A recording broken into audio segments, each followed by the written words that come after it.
اب میرے بھائیوں، شب قدر کے حوالے سے قرآن حکیم کی آیات اور 10 صحیح الاسناد احادیث انشاءاللہ تعالی میرے بھائیوں، قرآن حکیم میں کم از کم 3 مقامات پر اس رات کا ذکر موجود ہے جس رات کے اندر اللہ تعالیٰ نے قرآن پاک کو نازل فرمایا۔ وہی رات جو ہے وہ شب قدر بھی ہے، قدر والی رات لیلۃ القدر، وہی برات چھٹکارے والی رات ہے۔ قدر تقدیر کے معنوں میں بھی لے سکتے ہیں، فیصلے کی رات، اور وہی رات لیلہ مبارکہ بھی ہے۔ اس حوالے سے یہ 3 آیات 3 مقامات سے سن لیجئے، اس کے بعد انشاءاللہ 10 صحیح الاسناد احادیث۔ پہلا ریفرنس سورہ الدخان، سورت نمبر 44، جس کی نسبت سے یہ مسئلہ نمبر 44 ہے۔ یہ میں نے اس وقت اسی کی نسبت سے رکھا تھا، شب برات والا۔ آیت نمبر 1 سے 6 تک۔ اعوذ باللہ من الشیطان الرجیم، بسم اللہ الرحمن الرحیم۔ حامیم والکتاب المبین انا انزلناہ فی لیلۃ مبارکۃ انا کنا منذرین فیہا یفرق کل امر حکیم امرا من عندنا انا کنا مرسلین رحمتا من ربک انہ هو السمیع العلیم۔ حامیم حروف مقطعات ہے۔ اس روشن کتاب کی قسم، لوح محفوظ بھی ہو سکتی ہے، قرآن حکیم بھی۔ بے شک ہم نے اس قرآن کو ایک مبارک رات میں نازل کیا اور ہم ہی ڈر سنانے والے ہیں آخرت کا اس کتاب کے ذریعے۔ اس رات میں بانٹ دیا جاتا ہے ہر اہم کام۔ وہ جو کہتے ہیں جی وہ شب برات میں، وہ شب قدر کے بارے میں تمام کام ہماری طرف سے ہوتے ہیں اور ہم ہی فرشتوں کو بھیجنے والے ہوتے ہیں، یعنی اس میں فرشتے بھی نازل ہوتے ہیں۔ رحمت ہے تمہارے رب کی طرف سے، بے شک وہ سننے والا اور علم والا ہے۔ اچھا، اب ظلم یہ کیا گیا، انہوں نے کہا یہ جو ہے وہ شب برات کے بارے میں آیات ہے، اندازہ کریں۔ اب وہ شب برات کے بارے میں تو قرآن تو شب برات میں نازل نہیں ہوا، انہوں نے کہا نہیں جی قرآن 2 بار نازل ہوا ہے، اے لو سامو، یعنی ایک جھوٹ کو چھپانے کے لیے دوسرا جھوٹ۔ کہتے ہیں جی ایک دفعہ قرآن جو ہے وہ لوح محفوظ سے پہلے آسمان میں نازل ہوا ہے، تو وہ جو نازل ہوا تھا نا وہ ہوا تھا شب برات میں، اور جو پہلے آسمان سے دنیا میں نازل ہوا ہے وہ شب قدر میں ہوا ہے۔ اب یہ کہاں لکھا ہوا ہے، کس جگہ پہ لکھا ہوا ہے؟ ایون جو آپ روایتیں بھی ضعیف پیش کرتے ہیں شب برات کے حوالے سے، ان میں بھی یہ موجود نہیں ہے کہ اس کے اندر قرآن نازل ہوا ہے۔ لیکن ایک جنہوں کہتے ہیں چھڑ دیتی ہے سنبھالو، تو یہ بات مشہور کر دیتے ہیں، حالانکہ اس کی کوئی اصل نہیں ہوتی ہے۔ قرآن خود اس کی حفاظت کر رہا ہے۔ قرآن کہہ رہا ہے کہ ہم نے اس قرآن کو ایک بابرکت رات میں نازل کیا۔ اب قرآن سے پوچھیں کہ وہ رات کہاں ہے، وہ ہے اگلا ریفرنس سورۃ البقرہ آیت نمبر 185۔ شہر رمضان الذی انزل فیہ القرآن ھدی للناس وبینات من الھدی والفرقان۔ رمضان کا مہینہ وہ ہے جس میں ہم نے القرآن نازل کیا، جس میں ہدایت ہے اور اس میں ہدایت کے روشن دلائل ہیں اور یہ الفرقان حق اور باطل میں تمیز کرنے والی کتاب ہے۔ فائنل ٹیسٹمنٹ ہے، اس اولڈ ٹیسٹمنٹ اور نیو ٹیسٹمنٹ کے بعد یہ فائنل ٹیسٹمنٹ۔ تو اب اگر وہ رات رمضان کے مہینے میں ہے تو وہ پھر شب برات وہ والی نہیں ہوگی۔ شب برات جو ہے وہ شب برات، شب قدر ہی شب برات ہے، یہی شب مبارکہ ہے۔ تیسرا ریفرنس قرآن حکیم کی مکمل سورت ہے، سورۃ القدر، سورت نمبر 97 پارہ نمبر 30 میں۔ انا انزلناہ فی لیلۃ القدر، بے شک ہم نے اس قرآن کو تقدیر کے فیصلوں والی رات میں نازل کیا۔ وما ادراک ما لیلۃ القدر، اور تمہیں کیا ادراک ہے، تمہیں کیا پتا کہ یہ لیلۃ القدر کیسی رات ہے۔ لیلۃ القدر خیر من الف شہر، یہ وہ رات ہے جو کہ 1000 مہینوں سے افضل ہے، یعنی قمری اعتبار سے آپ سمجھ لیں کوئی 84-85 سال، اور سولر ایئرز کے اعتبار سے 82 سال کی عبادت سے بہتر ہے اس رات میں عبادت کرنا۔ تنزل الملائکۃ والروح فیہا باذن ربہم من کل امر، اس میں فرشتے نازل ہوتے ہیں اپنے رب کی جانب سے تمام اہم کام لے کر۔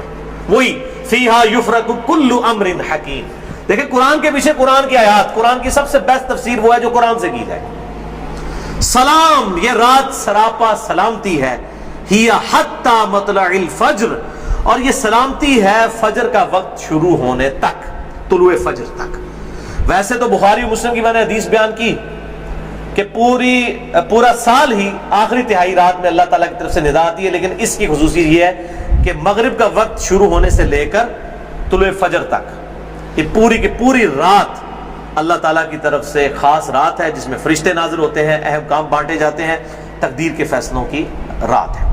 تو یہی شب قدر ہے، یہی شب برات ہے، یہی لیلہ مبارکہ ہے، یہ سارے کے سارے نام اسی پہ فٹ بیٹھتے ہیں۔ اب آخر میں 10 صحیح الاسناد احادیث اور 10 کی 10 جو ہیں وہ میں مشکات سے ان کے نمبرز بھی بتا دوں گا، اور بخاری اور مسلم پرائمری بکس کے نمبر نہیں بتاؤں گا، مشکات کے نمبر بتاؤں گا جو انسائکلوپیڈیا آف حدیث ہے۔ پہلی حدیث صحیح بخاری صحیح مسلم دونوں میں ہے، مشکات میں ہے 1958۔ آپ صلی اللہ علیہ وآلہ وسلم نے فرمایا، جو شخص ایمان اور احتساب کے ساتھ، احتساب کہہ دیں گے آپ 3 چیزوں کو جوڑ کے، اخلاص، ثواب اور اصلاح نفس، جو ایمان اور احتساب کے ساتھ رمضان کے مہینے کے روزے رکھ لے، اللہ تعالیٰ اس کے سابقہ سارے گناہوں کی مغفرت فرما دے گا۔ اور جو ایمان اور احتساب کے ساتھ رمضان کی راتوں کا قیام کر لے، یعنی تراویح قیام اللیل کر لے، اس کے بھی سابقہ سارے گناہ معاف ہو جائیں گے۔ اور جو ایمان اور احتساب کے ساتھ لیلۃ القدر کا قیام کر لے، اس کے بھی سابقہ سارے گناہ معاف، لیکن لیکن لیکن صرف چھوٹے گناہ، کبیرہ گناہ صرف توبہ سے معاف ہوتے ہیں، چھوٹے گناہ تو آٹومیٹکلی معاف ہو جاتے ہیں نیک اعمال کرنے سے۔ اس کے ثبوت میں وہ حدیث ہے صحیح مسلم کی جو مشکات میں ہے 564۔ آپ صلی اللہ علیہ وآلہ وسلم نے فرمایا، اگر کبیرہ گناہوں سے بچا جائے تو 5 نمازیں، ایک نماز سے دوسری نماز تک، ایک جمعے سے دوسرا جمعہ، اور ایک رمضان سے دوسرا رمضان، درمیان کے تمام گناہوں کا کفارہ بن جائیں گے اگر کبیرہ سے بچا جائے۔ تو نماز چھوڑنا خود ہی کبیرہ، ورنہ لوگ کہیں گے کہ رمضان ہی پڑھ لو، دوسرے رمضان مشکال پار، کیوں؟ صحیح مسلم میں حدیث ہے، مشکات میں ہے 569 کہ بندے کے کفر اور اسلام، شرک اور اسلام کے درمیان فرق نماز ہے۔ یہ اتنا کبیرہ گناہ ہے کہ بندے کے کفر اور اسلام کا فرق ہے۔ تو جو کبیرہ گناہ کر رہا ہے نماز والا، اس کا کیسے ایک جمعے سے دوسرا جمعہ کفارہ بن سکتا ہے، یا ایک رمضان سے دوسرا رمضان کفارہ بن سکتے ہیں؟ دوسری حدیث بھی بخاری اور مسلم سے ہے، مشکات میں 2083۔ آپ صلی اللہ علیہ وآلہ وسلم نے فرمایا، شب قدر کو رمضان کے آخری عشرے کی تاک راتوں میں تلاش کرو، 21ویں، 23ویں، 25ویں، 27ویں اور 29ویں۔ تیسری حدیث بھی بخاری اور مسلم سے ہے، اور مشکات میں اس کا نمبر ہے 2086۔ آپ صلی اللہ علیہ وسلم نے رمضان کا پہلا عشرہ اعتکاف کیا، پھر دوسرا عشرہ بھی اعتکاف کیا، پھر سر مبارک خیمے سے باہر نکالا اور کہا کہ میں نے پہلا عشرہ اعتکاف کیا تھا شب قدر کی تلاش میں، لیکن مجھے نہیں ملی، دوسرے میں بھی نہیں ملی۔ پھر ایک فرشتے نے آ کے مجھے خبر دی کہ اس کو آپ آخری عشرے میں تلاش کریں، اگر تم میں سے کوئی اعتکاف میرے ساتھ کرنا چاہتا ہے تو کر لے۔ اور پھر آپ صلی اللہ علیہ وآلہ وسلم نے فرمایا، مجھے خواب میں وہ رات دکھا دی گئی، اور اس میں مجھے رات میں وہ خواب میں دکھائی گئی، لیکن پھر مجھے بھلا دی گئی۔ سنقرئک فلا تنسى الا ما شاء اللہ، اے نبی ہم تمہیں پڑھائیں گے، تم کبھی نہیں بھولو گے مگر جب اللہ چاہے گا۔ بھلا دی گئی، اور اس کیوں بھلائی گی وہ آگے بخاری کی حدیث بھی آ جائے گی۔ پھر بھلا دی گئی۔ بہرحال مجھے ایک بات یاد ہے کہ اس رات صبح کے وقت جب میں فجر کی نماز پڑھ رہا ہوں گا تو میرے ماتھے پر کیچڑ کا نشان ہوگا، یہ آپ کو خواب میں دکھایا گیا۔ اور اسی حدیث میں الفاظ ہیں کہ 21ویں رات جب آئی، یعنی 20ویں اور 21ویں روزے کی درمیانی رات، اس میں جب آپ نے 21ویں روزے کی جب فجر پڑھی تو اس رات کافی بارش ہوئی، مسجد نبوی کی چھت ٹپکنے لگی، اور ظاہر ہے کہ قالین وغیرہ تو نہیں ہوتے تھے، مٹی پہ ہی نماز پڑھی جاتی تھی، یہی افضل ہے۔ لہٰذا اہل تشیع کا پارشلی مقدمہ اس حوالے سے مضبوط ہے کہ مٹی پہ ہی سجدہ ہونا چاہیے۔ تو بہرحال آپ صلی اللہ علیہ وآلہ وسلم کے ماتھے پر مٹی کا نشان پڑ گیا۔ صحابہ کہتے ہیں جب نماز کے بعد آپ صلی اللہ علیہ وسلم جب رخ انور صحابہ کی طرف کرتے تھے تو انہوں نے دیکھا کہ آپ صلی اللہ علیہ وآلہ وسلم کے ماتھے پر مٹی کا نشان ہے، تو صحابہ کو پتہ چلا اچھا آج شب قدر تھی۔ اچھا اب آپ دیکھیں کہ یہ نہیں ہے کہ کوئی شے نظر آ جاتی ہے، ورنہ صحابہ کو بھی نظر آئی، آپ صلی اللہ علیہ وسلم کو بھی کوئی چیز نظر نہیں آئی. اور یہاں اتنا مشہور کیا کہتا ہے سمندر کا پانی میٹھا ہو جاتا ہے، اور ایک کوڑ مارنے چھڑ دو ہوں ماڈرن دور جے کسی گورے نے سن لی نا گل، وہ جناب بہ جائے گا رمضان دا پورا مہینے روزانہ دا ایک ٹیسٹ لے گا اور کہے گا دسو کس داڑے جناب شاید میٹھا ہوتا ہے سمندر دا پانی. جس سارے درخت سجدے میں گر پڑتے ہیں، بھائی ہم سی سی ٹی وی کیمرے لگا لیتے ہیں پتہ لگ جائے گا کس وقت گرتے ہیں. یہ سب جھوٹ ہے، کسی روایت کے اندر موجود نہیں ہے. بس صرف آپ نے قیام کرنا ہے رات کا، کوئی ایک رات اس میں ہوگی. اسی لیے دیکھیں یہ فکس بھی نہیں کر کے بتائی گئی کہ فلاں ہے، کہا گیا 5 ہیں، 21ویں 23ویں 27ویں 25ویں 27ویں اور 29ویں. چوتھی حدیث صحیح مسلم سے عبداللہ بن انیس کی، مشکات میں 2087، اس میں بھی یہی پورا واقعہ ہے، لیکن اس میں الفاظ یہ ہیں، اب دوسرے صحابی کہتے ہیں کہ وہ 23ویں شب تھی. ابو سعید خدری کہہ رہے ہیں وہ 21ویں تھی کیچڑ والی، اور عبداللہ ابن انیس کہہ رہے ہیں وہ 23ویں تھی. لیکن یہی دو اختلاف آ گئے. تو وہ 21ویں بھی ہو سکتی ہے، 23ویں بھی، 25ویں بھی، 27ویں بھی. اور اس کی حکمت کیا ہے بدلنے کی میں بعد میں بتاتا ہوں. تو یہ شب قدر کے حوالے سے ایک دعا بھی بڑی مشہور ہے، اللہم انک عفو تحب العفو فاعف عنی. یہ روایت مشکات میں بھی موجود ہے 2091 اور جامع ترمذی اور سنن ابن ماجہ میں موجود ہے، لیکن یہ روایت منقطع ہے.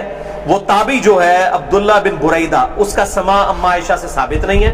شیخ البانی سے حسن درجے تک پہنچاتے ہیں. بہرحال دعا کے بارے میں میرا موقف یہ ہے، چاہے کوئی ضعیف روایت بھی ہو، اگر کوئی دعا کے طور پہ اسے کر لے تو میں اس کے اوپر کوئی فتوی والا معاملہ نہیں کرتا. امام دارقطنی نے بھی یہ بات لکھی ہے کہ یہ منقطع روایت ہے. اللہم انک عفو تحب العفو فاعف عنی. 5ویں حدیث صحیح مسلم سے ہے، مشکات میں ہے 2088.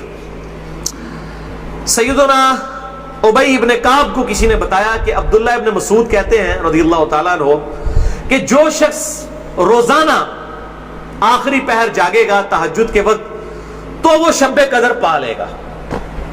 اب یہ دیکھیں کہ روزانہ جو جاگے گا ظاہر وہ پا ہی لے گا. عبداللہ ابن مسعود کی جب یہ بات پہنچی ابی ابن کعب تک تو انہوں نے کہا اللہ تعالیٰ ہمارے بھائی پہ جو ہے وہ رحم فرمائے. انہوں نے شاید یہ بات اس لیے کہی کہ لوگ صرف اکتفا ہی نہ کر لیں رمضان کے قیام پہ ہی، اس لیے انہوں نے یہ بات کی ہوگی، ورنہ ہمارے بھائی عبداللہ ابن مسعود کو یہ بات خوب پتہ ہے کہ شب قدر جو ہے یہ رمضان کے آخری عشرے میں آتی ہے. اور پھر انہوں نے کہا کہ میں اللہ کی قسم اٹھاتا ہوں کہ شب قدر جو ہے وہ 27ویں رات ہے. اور تابعی کہتے ہیں کہ انشاءاللہ کے بغیر قسم کھائی، کیونکہ اگر آپ انشاءاللہ کے ساتھ قسم کھائیں نا تو وہ قسم ڈاؤٹ فل ہوتی ہے کہ اگر اللہ نے چاہا تو. انشاءاللہ کے بغیر قسم کھائی جاتی ہے تو وہ کنفرم ہوتا ہے کہ وہ بات ڈیفینیٹ کر رہا ہے، کرنے والا واقعی قسم کھا رہا ہے. تو پھر پوچھا گیا آپ کو کیسے پتا ہے کہ 27ویں ہے؟ انہوں نے کہا اس لیے کہ آپ صلی اللہ علیہ وآلہ وسلم نے ہمیں نشانی بتائی ہے کہ اس رات جب سورج صبح کے وقت طلوع ہوتا ہے تو بغیر شعاؤں کے ہوتا ہے، یعنی بالکل ٹکیاں نکلتی ہے. اور ویسے تو عموماً ویسے بھی ٹکیاں نکلتی ہے لیکن وہ شاید زیادہ دیر تک کے لیے ٹکیاں رہتی ہے. اب حالانکہ باقی روایتوں کے اندر 21ویں 23ویں بھی آیا ہے اور یہ قسم اٹھا کے 27ویں، تو اس سے مراد پھر تطبیق یہ ہوگی کہ جو انہوں نے پائی ہے وہ اس سال 27ویں کو آئی ہوگی، ورنہ تو یہ بدلتی رہتی ہے. 6ٹھی حدیث صحیح بخاری سے مشکات میں 2095 کہ آپ صلی اللہ علیہ وآلہ وسلم شب قدر کا دن بتانے کے لیے کہ آپ کون سی رات کو یہ آئے گی باہر تشریف لائے تو 2 مسلمان آپس میں جھگڑ رہے تھے. یہ جھگڑنے کی نحوست دیکھیں. آپ صلی اللہ علیہ وسلم بھول گئے اور آپ نے فرمایا کہ مجھے اللہ نے بتائی تھی وہ رات لیکن پھر مجھے بھلا دی گئی، سنقرئک فلا تنسى الا ما شاء اللہ. اور پھر آپ نے فرمایا کہ اس وجہ سے بھلائی گئی کہ یہ 2 مسلمان آپس میں جھگڑ رہے تھے. اور پھر کہا ہو سکتا ہے کہ اللہ کی اسی میں بہتری ہو، یہ بھی ساتھ کہہ دیا، ورنہ انہوں 2 مسلمانوں نے لوگ قیامت تک کوستے رہتے. بھائی اللہ نے بتانا ہوتا تو بعد میں بتا سکتے، اللہ کے لیے تو کوئی مسئلہ نہیں تھا، اسی میں بہتری ہو، اور یہ واقعی بہتری ہے. اور پھر فرمایا اب تم اسے 21ویں 23ویں اور 25ویں میں تلاش کرو. اب یہاں 27ویں 29ویں کا ذکر کوئی نہیں ہے، وہ الگ سے حدیث میں. تو حکمت یہ ہے بیسیکلی اس کو ڈیفرنٹ کرنے میں تاکہ لوگ یہ پورا عشرہ جو ہے وہ اہتمام کریں. دوسرا لوگ کہتے ہیں جی جس رات میں قرآن نازل ہوا تھا وہ ہوگی تو کوئی ایک ہی رات نا، یا 21ویں ہوگی. یہ تو نہیں ہے کہ 14 اگست اس دفعہ جو ہے 14 اگست کو آئے تو اگلی دفعہ 14 اگست جو ہے وہ 21 اگست کو آ جائے. اس طرح تو نہیں ہوگا. 14 اگست تو 14 اگست کو ہی آئے گا. تو یہ کیا وجہ ہے کہ قرآن جس رات میں نازل ہونا شروع ہوا وہ تو یا 21ویں تھی یا 23ویں تھی یا 25ویں یا 27ویں یا 29ویں, تو اگلے سال بھی وہی ہونی چاہیے. تو یہ دنیاوی اعتبار سے تو یہ بات بالکل ٹھیک ہے. لیکن جب اللہ تعالیٰ نے اس کی سیلیبریشن اس طرح کر دی ہے کہ اس سال میں اس کی سیلیبریشن کروں گا 21ویں کو, اگلے سال 23ویں کو, اس سے اگلے سال 27ویں کو, اس سے اگلے سال پھر شاید 21ویں کو ہو جائے, پھر کبھی 29ویں کو, تاکہ یہ روٹیٹ کرتی رہے, مسلمانوں کا شوق برقرار رہے. اس میں نظر کچھ نہیں آنا ہوتا, بس قیام کرنا ہوتا ہے. اللہ تعالیٰ 82 سال کی عبادت کا ثواب لکھ دے گا. اور اس کا آسان طریقہ میں آپ کو اینڈ پہ 2 حدیثیں بتا دوں گا سست الوجود لوگوں کے لیے انشاءاللہ میرے جیسے. 7ویں حدیث بھی بخاری اور مسلم دونوں میں ہے, مشکات میں 2090. اما عائشہ کہتی ہیں کہ جب رمضان کا آخری عشرہ ہوتا تو آپ صلی اللہ علیہ وسلم عبادت کے لیے کمر بستہ ہو جاتے, خود بھی راتوں کو جاگتے اور اپنے گھر والوں کو بھی جگایا کرتے. اللہ تعالی ہمیں بھی اس سنت پر عمل کرنے کی توفیق عطا فرمائے, آمین. 8ویں حدیث صحیح مسلم سے ہے, مشکات میں 2089. اما عائشہ رضی اللہ تعالیٰ عنہ کہتی ہیں کہ آپ صلی اللہ علیہ وسلم جس قدر رمضان مبارک کے آخری عشرے میں عبادت اور سخاوت والا معاملہ کرتے تھے, پورا سال کبھی ایسا نہیں کرتے تھے, اس آخری عشرے میں خصوصاً. 9ویں حدیث تو ہے ہی بالخصوص پرٹیکولرلی اعتکاف کے حوالے سے, اور اعتکاف بھی بیسیکلی شب قدر کی تلاش کے لیے ہوتا ہے. کم از کم 10 دن مسجد میں ٹکا تو رہے گا نا. چلو ستے ہی لب گئی, مسجد ہی تو مل جائے گی نا انہوں شب قدر, اور کوئی نہیں تو لوگ فجر اور عشاء کی نماز جماعت سے پڑھا دیں گے. خراٹے لے رہے ہوں تو اعتکاف والوں کی تو ویسے ہی شام دائی ہوتی ہے بیچاروں کی. اعتکاف والوں کو تو رات کو بھی نہیں سونے دیتے, اور 10 بھی مجبور ہیں بیچارے, اعتکاف والوں کو ہی سننا پڑتا ہے. تو بخاری اور مسلم میں حدیث ہے, مشکات میں 2097. اما عائشہ رضی اللہ تعالیٰ عنہ کہتی ہیں کہ آپ صلی اللہ علیہ وسلم رمضان کے آخری عشرے کا اعتکاف فرمایا کرتے تھے, یہاں تک کہ آپ کی وفات ہو گئی. ہر سال اعتکاف کرتے تھے آپ صلی اللہ علیہ وآلہ وسلم. یہ سنت موقدہ کفایہ ہے, چند لوگ کر لیں تو باقیوں کی طرف سے ادا ہو جائے گی. اور پھر آپ صلی اللہ علیہ وسلم کی وفات کے بعد آپ کی بیویاں بھی مسجد نبوی میں اعتکاف کیا کرتی تھی. لیکن اسی کانٹیکسٹ میں بخاری مسلم میں حدیث ہے, ایک دفعہ آپ صلی اللہ علیہ وآلہ وسلم نے جو ہے وہ مسجد نبوی میں اعتکاف کے لیے خیمہ لگایا. کسی ایک بیوی نے آ کے خیمہ لگایا, پھر دوسری نے بھی وہ سوکن والا سلسلہ کرتے کرتے کئی خیمے لگے. آپ نے ساروں کے کھڑوا کے اپنا بھی کھڑوا دیا. اس سال آپ نے اعتکاف ہی نہیں کیا. پھر آپ نے اگلے سال صحیح بخاری میں آتا ہے 20 دن کا اعتکاف کیا, اور وہ آپ کا آخری سال تھا. تو آپ نے اعتکاف ہی نہیں کیا کہ یہ یعنی اللہ کی رضا کی خاطر اعتکاف کیا جائے, نہ کہ میری وجہ سے کہ میرے ساتھ ایک بیوی اعتکاف بیٹھی ہے پھر دوسری بھی, سب کے خیمے. اس سے یہ بات پتہ چلی کہ مسجد نبوی میں اعتکاف عورتیں کیا کرتی تھی, اور مسجد میں اعتکاف آج بھی مسجد نبوی میں اور بیت اللہ شریف میں اعتکاف ہوتا ہے. بال اس حوالے سے میرا موقف تھوڑا اب لینیٹ ہو چکا ہے. اب جو پرفتن دور ہے جس کے اندر یہ موبائل کیمرے اور ویڈیوز اور سیکیورٹی تقریباً ختم ہو چکی ہے مسجدوں کی, اس صورتحال میں اگر عورتیں گھروں میں اعتکاف کر لیں تو اجتہاداً اس میں بھی کوئی حرج نہیں ہے, کیونکہ مسجدیں جو ہے آج کل عورتوں کے اعتکاف کے اعتبار سے خطرے سے خالی نہیں ہے. جیسا کہ یہ موبائل فون ہے, اور لوگوں کی اگلے دن بھی اخبار میں خبر آئی تھی, وہ تصویر کسی کی چڑھا دی, اس طریقے سے اس عورت نے خودکشی کر لی. اس قسم کے واقعات ہوتے ہیں. لہٰذا اس میں میرے خیال ہے حدیث جو سختی کرتے ہیں وہ نہیں کرنی چاہیے. حنفیوں کا موقف مجھے مضبوط لگتا ہے, خصوصاً اس دور کے اعتبار سے. میں حرام نہیں کہہ رہا, مسجد میں بیٹھنا بہتر ہے, مسجد نبی شریف میں جہاں پہ سیکیورٹی ہے بیٹھیں, لیکن ہمارے ملک کے اندر میں نہیں سمجھتا کہ سوائے چند ایک جگہوں کے اس طرح کی سیکیورٹی اویلیبل ہو. جہاں پہ ہو ضرور کریں. لیکن عورت نفلی روزہ اور اعتکاف اپنے خاوند کی مرضی کے بغیر نہیں کر سکتی, ذرا یہ ذہن میں رکھیے گا. 10ویں حدیث جامعہ ترمذی میں ہے, سنن نبی داؤد میں ہے, سنن ابن ماجہ میں, مشکات میں 2102.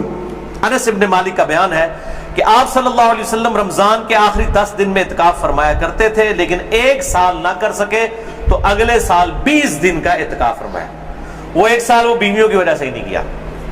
اور صحیح بخاری میں 2099 نمبر حدیث ہے کہ جس سال آپ کی وفات ہوئی یہ 20 دن والا اعتکاف آپ صلی اللہ علیہ وآلہ وسلم نے اس سال کیا تھا جس سال آپ کی وفات ہوئی. اور اس بخاری کی حدیث میں الفاظ ہیں کہ اس سال پھر جبرائیل علیہ السلام کے ساتھ 2 دفعہ دورہ قرآن کیا, اور بخاری مسلم میں آتا ہے نا جو سیدہ فاطمہ کے کان میں ایک بات کہی تھی کہ اس سال میرے ساتھ 2 دفعہ دورہ کیا جبریل نے، مجھے لگتا ہے کہ میری موت کا وقت قریب آ چکا ہے، تو وہ رو پڑی، اور پھر ایک اور بات کہی کہ تم جنتی عورتوں کی سردار ہو، تو وہ مسکرا پڑی۔ تو آپ صلی اللہ علیہ وآلہ وسلم کے ساتھ اس آخری اعتکاف میں 2 دفعہ دورہ قرآن حضرت جبرائیل نے کیا الحمدللہ۔ یہ تلک عشرۃ کاملہ 10 پوری ہوئی۔ اب آخری 2 حدیثیں شارٹ کٹ گفٹ کے طور پر شب قدر کا آسان قیام پانے کے لیے۔ پہلی حدیث صحیح مسلم سے ہے 1491 اور مشکات میں بھی ہے 630۔ سیدنا عثمان ابن عفان رضی اللہ تعالیٰ عنہ علیہ السلام کہتے ہیں کہ نبی صلی اللہ علیہ وآلہ وسلم نے فرمایا، جس شخص نے عشاء کی نماز جماعت سے پڑھ لی گویا اس نے آدھی رات کا قیام کیا، اور پھر جس نے فجر کی نماز بھی جماعت سے پڑھ لی گویا اس نے پوری رات کا قیام کیا۔ اللہ اکبر کبیرہ والحمدللہ کثیرہ وسبحان اللہ بکرۃ واصیلہ۔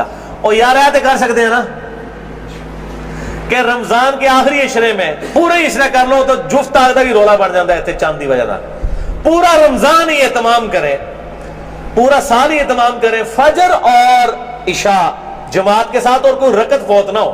اگر ایک رکعت بھی فوت ہوگی تو وہ پاکستانی انڈیا بنگلہ دیش والی جماعت ہے، اللہ کے حضور وہ جماعت نہیں لکھی جاتی۔ جماعت اسی صورت میں ہے کہ آپ کی 4 کی 4 رکعتیں امام کے ساتھ ہو، سلام امام کے ساتھ آپ پھیریں گے، تو یعنی امام کے رکوع میں جانے سے پہلے پہلے آپ قیام کی حالت میں اس کے ساتھ مل جائیں سورہ فاتحہ پڑھ کے، تو آپ کو وہ 4 رکعتیں ملیں گی، اور فجر کی 2 رکعتیں اس صورت میں۔ تو عشاء کی نماز آدھا قیام اور فجر کی بھی، اور رمضان میں تو ویسے ہی اٹھنا ہوتا ہے، بڑا آسان ہے الحمدللہ۔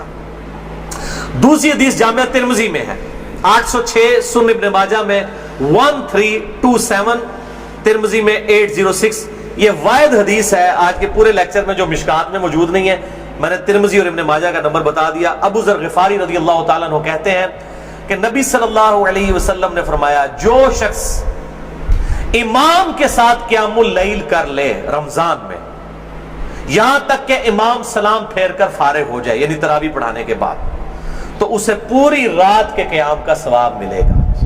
اگر کوئی اکیلا تراویح پڑھتا ہے اس کے لیے فضیلت نہیں ہے، یہ جو امام کے ساتھ تراویح پڑھ لینا عشاء کے ساتھ ہی، اس کو پوری رات کے قیام کا ثواب ملے گا۔ اچھا، یہ جماعت کی جہاں پہ باتیں ہو رہی ہیں یہاں پہ عورتوں کو استثناء حاصل ہے، عورتوں کے لیے واجب نہیں ہے کہ مسجد میں جائیں، چلی جائیں، اگر کر سکتی ہیں تمام ضرور کریں، ان کو گھر میں بھی اللہ تعالیٰ انشاءاللہ تعالیٰ اس حوالے سے ثواب عطا فرما دے گا۔ حضور عورتیں پوچھ رہتی ہیں جی ہم کہاں سے یہ جماعت، ہم یہ آسان طریقہ، تو عورتوں کے لیے پھر اس حوالے سے آسانی ہوگی انشاءاللہ تعالیٰ۔ تو قیام اللیل اور تراویح کے حوالے سے مسئلہ نمبر میرا 20 ہے، وطر کے حوالے سے مسئلہ نمبر 130 ہے، اور آج انشاءاللہ یہ نیو 44 شب قدر شب برات کے حوالے سے ریکارڈڈ ہو گیا اللہ کے فضل سے۔ رمضان کا آلریڈی 53 ہے، لیکن میں انشاءاللہ اگلے 2 ہفتوں میں اسے 2 نشستوں میں ریوائز کر کے ریکارڈ کروا رہا ہوں انشاءاللہ ڈیٹیل کے ساتھ، 53A اور 53B مسئلہ کے عنوان سے انشاءاللہ تعالی۔ اور ان طاق راتوں میں صلاۃ التسبیح کا بھی اہتمام کریں، ڈیٹیل کے لیے مسئلہ نمبر ہے 91 میرا صلاۃ التسبیح کے اوپر، اب وہ آپ ضرور دیکھیں، کیونکہ صلاۃ التسبیح بہت بڑی عبادت ہے، تو قیام کرنا ہی ہے۔ اعتکاف والے لوگ ویسے ہی گپے مارتے رہیں اور جناب وہ فیس بک پہ بیٹھے رہیں، اس سے بہتر ہے کہ کم از کم ہر طاق رات میں صلاۃ التسبیح کا اہتمام کریں، جماعت کے ساتھ نہیں، انڈیویجول لیول کے اوپر۔ نفلی نماز جو ہے وہ جماعت کے ساتھ، اگر بغیر دعوت کے کبھی کبھار ہو جائے وہ الگ بات ہے، وہ ثابت ہے، بخاری مسلم سے ثابت ہے، لیکن یہ جس طریقے سے اشتہار بازی کی ہوتی ہے کہ فلاں مسجد میں صلاۃ التسبیح کی جماعت اتنے بجے ادا کی جائے گی، یہ چیز ٹھیک نہیں ہے۔ اگر بغیر اعلانیہ ہو، اعتکاف والے بیٹھے ہیں، اچانک ایک بندہ آگے ہوتا ہے، پیچھے لوگ نیت کر لیتے ہیں، اس کا جواز بخاری مسلم سے موجود ہے۔ میں نے اس کے اوپر جو ہے وہ اپنی جو کوسچن آنسر سیشن تھے مسئلہ نمبر 110 ABCDEFGH، اس کے اندر میں نے یہ بیان بھی کیا ہے الحمدللہ۔ اللہ تعالیٰ سے دعا ہے جو حق بات میں نے کہی اللہ تعالیٰ ہمارے دلوں میں راسخ فرمائے، اگر جذبات میں میرے منہ سے کوئی غلط بات نکل گئی تو اللہ تعالیٰ ہمارے دلوں سے معاف کر دے، ہمیں کتاب و سنت کی تعلیمات پر عمل کر کے دوسرے بھائیوں تک پہنچانے کی توفیق عطا فرمائے۔ سبحانک اللہم و بحمدک، اشہد ان لا الہ الا انت، استغفرک و اتوب الیک، وما علینا الا البلاغ المبین۔